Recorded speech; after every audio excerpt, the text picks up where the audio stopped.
All right, well, that's a good thing. All right, so we actually talked about all of this stuff that you guys brought up, and maybe we are lagging a little bit because we didn't have an action plan as to how to get those things done. We set the agreement on what we'd like to see. And that between that meeting and now, we didn't do the action on how to get it done, but now we're making an action to go and work on how to get that done and to get updates on the trash. And I'm also hearing, and if I can just summarize for the team, I'm also hearing that there's some frustration with our communication within our team, and I want to redirect that away from the agreement we made early on to talk in the text, which we're not doing. Thankfully, because it's problematic, we're not doing it, to talk directly with Stan or with the city staff if there's some questions that you have, and we will, and I'm hearing from the city manager, start to push out some information to all of our businesses in downtown so that we get better communication. Even the event calendar that we can put in our windows for the community to be able to see that. We talked about that, I think, last meeting.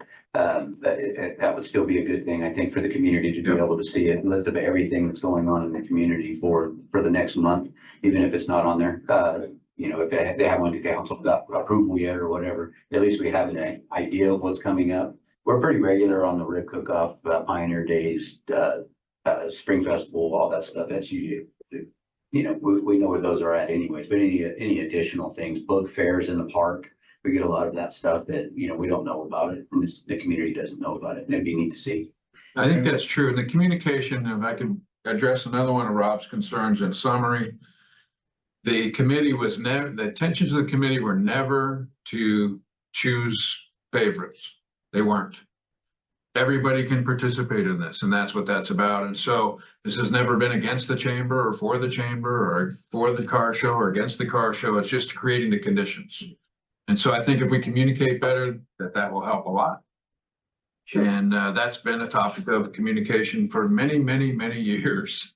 And it's a tough one to tackle because it's an issue for all of our organizations that are communicating throughout all of these cities. They all have this challenge. So thank you for that input, Rob. I know it takes a lot of courage to come in and just challenge the status quo. Thank you for that. And thank you for that information, Sam, too, because this drives the right conversation in our committee. Kind of like the idea of a calendar that we can post once a month, showing all the different events. Have it posted at everybody's business, so all the people coming downtown will see it. We get flyers all the time for upcoming things, Eagles Lodge, whatever. Yeah. Everybody's got something going on. We put it in the window. It's not a big deal. I mean, I'm pretty sure we all got a little bit of window space. We can put an event calendar in. That would be helpful for everybody. Takes away a lot of that asking questions too.